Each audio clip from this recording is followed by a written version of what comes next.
இது 2026 அக்ஷய திருதிக்கான முக்கிய தகவல்களின் சுருக்கம். வரப்போற 2026 ஏப்ரல் 19 ஞாயிற்றுக்கிழமை, குறிப்பா காலை 10:49 மணிக்கு மேல வரப்போற அக்ஷய திருதியில தங்கம் வாங்கினா உண்மையிலேயே உங்க செல்வம் பெருகுமா? கொஞ்சம் யோசிச்சு பாருங்க. கஷ்டப்பட்டு சம்பாதிச்ச பணத்தை நகைக்கடையில கொடுக்கும்போது உண்மையிலேயே வளர்ச்சி நமக்கா இல்ல நகைக்கடைக்காரருக்கான ஒரு நியாயமான கேள்வி வருது இல்லையா?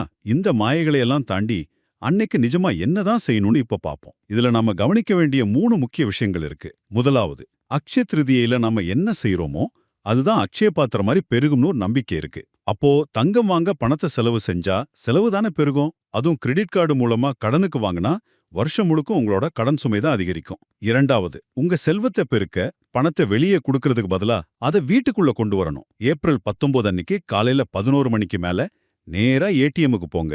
ஒரு 500 இல்லைன்னா 1000 ரூபான்னு ஒரு சின்ன தொகையை எடுத்து பத்திரமா வீட்டுக்கு கொண்டு வாங்க. மூன்றாவது விஷயம், வீட்டுக்கு கொண்டு வந்த அந்த பணத்தை ஒரு சின்ன சொம்புல போட்டு மஞ்ச துணியால மூடி மஞ்சள் இல்லைன்னா பச்சைக்கயிறு கட்டி உங்க பூஜை அறையில வைங்க. கூடவே அன்னைக்கு உங்களோட பேங்க் பேலன்ஸ், நகை விவரங்கள் எல்லாத்தையும் ஒரு டைரியில எழுதி வைங்க. அடுத்த வருஷம் இதே நாளோட அதை ஒப்பிட்டு பாருங்க. பார்க்க போனா இது உங்க வீட்டுக்குள்ளே ஒரு செல்வ மரத்தை வளர்க்க நீங்களே முழு நம்பிக்கையோட ஒரு சின்ன விதையை விதைக்கிற மாதிரி தான். ஆகையால் இந்த அட்சய திருதியில் தேவையற்ற செலவுகளை தவிர்த்து சிறு சேமிப்பை வீட்டிற்குள் கொண்டு வந்து உங்கள் செல்வத்தை பெருக்குங்கள்.